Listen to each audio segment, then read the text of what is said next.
Thank you, sir.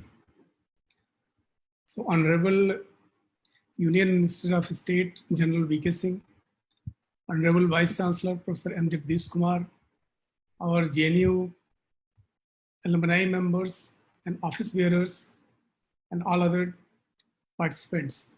A very good evening to all of you. I congratulate Aaj and its office bearer for organizing such an important live webinar today on self-reliant India. And we have already heard two renowned people on how we should move on different directions so that the goal which we are looking at, we should reach to that.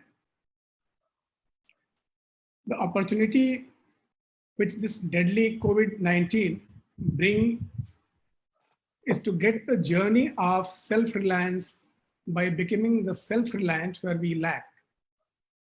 This is a similar journey that we took just after the independence. If you look at 70 plus years back, sometimes when we realize now, then in the discussion, you will find that during last 70 years, if this decision could have taken like this, we would have been at this stage currently. So now the situation what we have before us is we are going to refer the coming eras like pre-COVID eras and post-COVID era. And once we look at this, then we have to be ready for the change. Are we getting ready for the change? That is a big question. And if we miss this opportunity, there is assessment that will go 100 years back. But if you become self-reliant overall in many sectors, including social and economic spaces by creating job opportunities in manufacturing, services and other sectors, then we will be the Vishwa Guru in real sense and the preserver of Vasudhaiva Kutumbakam for our global presence. That is our target.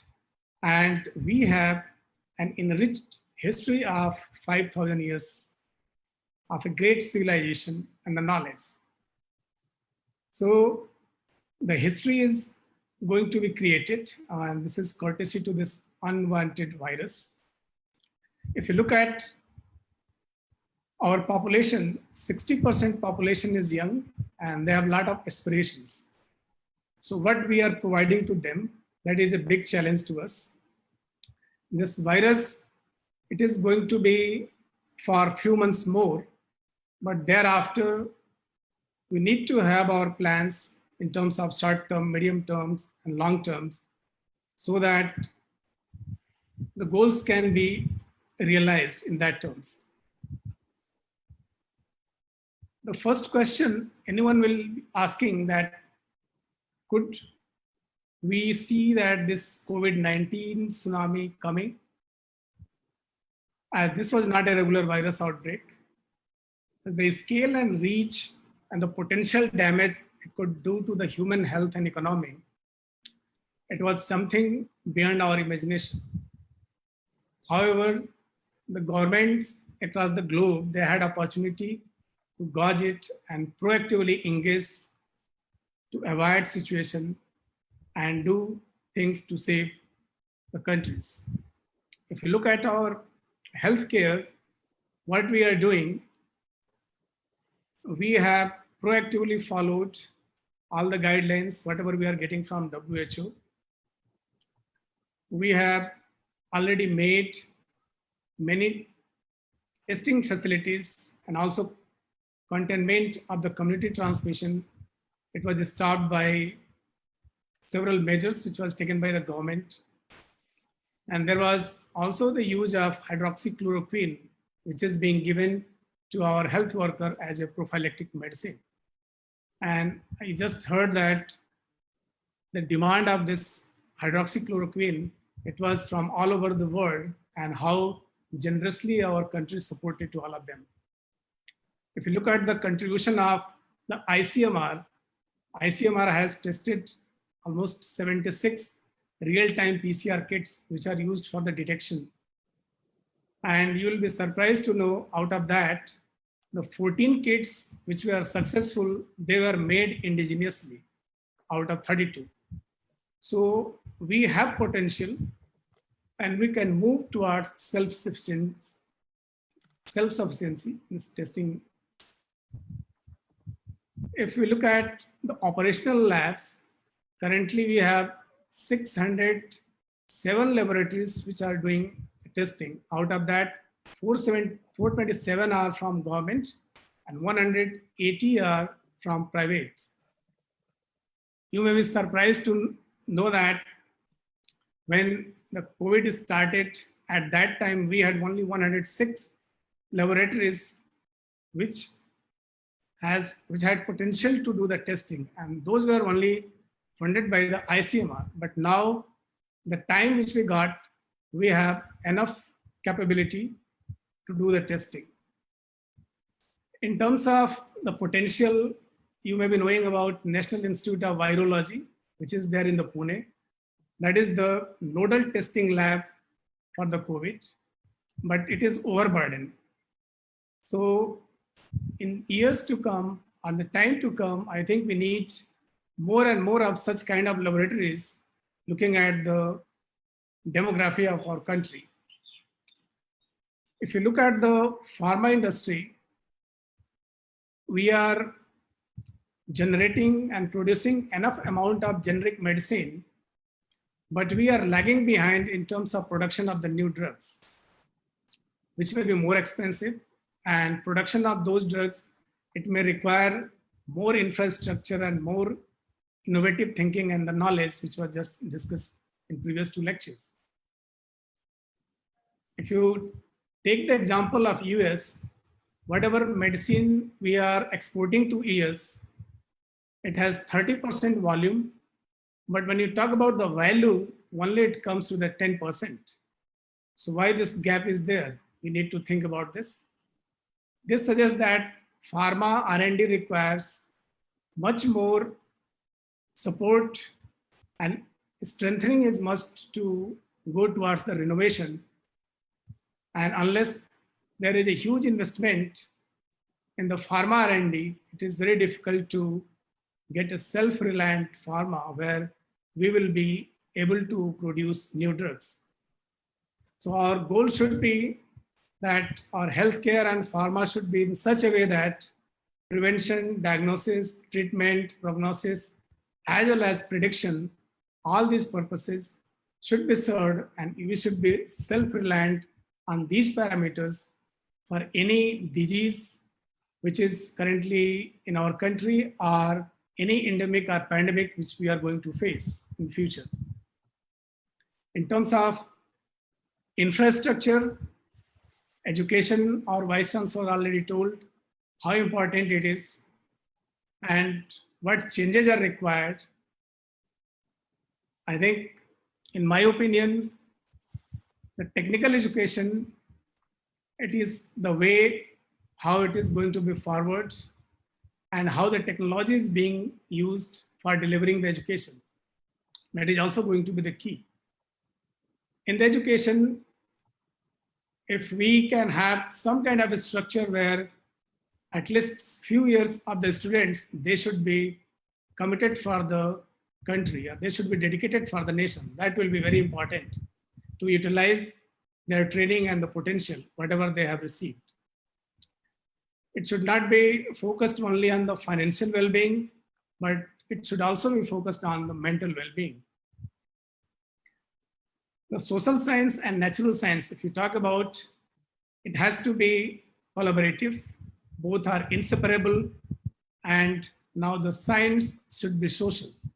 I'll again emphasize that science should be social. Scientists should not see that they are different and they are doing very different work what the social scientists are doing. So there is a very important need that collaboration should be there to deal with various challenges what we are going to face.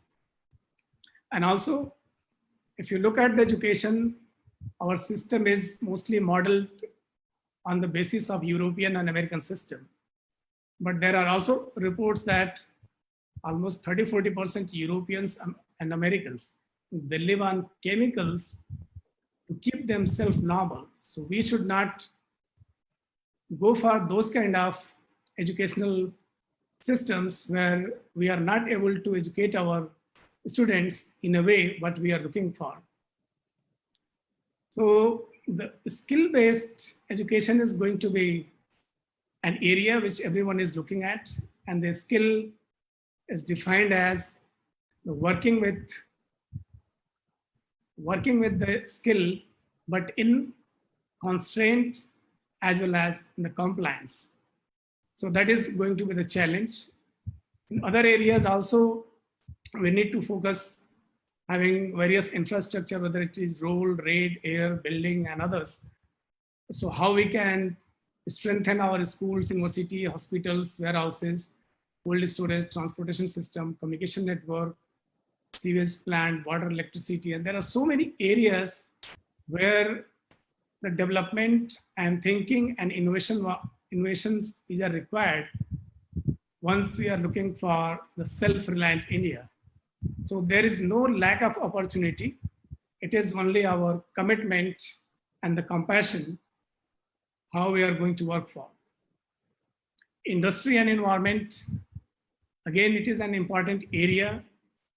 Our development parameters should be in such a way that it should not impact the environment negatively. We are talking about development and self-reliance. I see the number of people what we have in our country, the population, is a big hurdle for that. On one hand, if you look at the people to whom we are going to generate all this infrastructure, it is going to be a limitation in each and every respect, because people are looking for the lifestyle which is very much defined as a living standard. But there is a difference between lifestyle and a living standard. People are mostly going after materialistic world, and if we try to provide all the facilities and the living standard what the people are having in United States, the calculation is that we need at least 6 same size of Earth on the planet on which we are living. So this is a limitation before us. So looking at this, I think our lifestyle, it should also change. And focus should be more on the quality of life, not on the living standard. So the happiness quotient as well as satisfaction quotient, this should also figure in the evaluation. And once we focus on this, I think we'll have a more progressive ideas and development in our limited resources, what we have in our country. Finally, I'd like to conclude with the limitation, as I said, our resources. We all hear about the reduce, reuse, recycle, refine, and redistribute. I'll just pinpoint on the redistribution that when we're talking about growth and development, it should be redistributed all over the country. It should not be focused on only some areas. Otherwise, unless we have the balance in those areas, again, we are going to see those problems which are going to be generated in a concentrated manner. So we have to focus on how to avoid those things which are going to harm and also affect our healthy lifestyle and our health. So our mantra should be to have a good health, and our aging should be a healthy aging and a disease-free life. So our life, unless it is independent of medicine, it is not going to have a proper healthy life. So I think we should focus on this also. With this, I'll stop here. Thank you, Jan.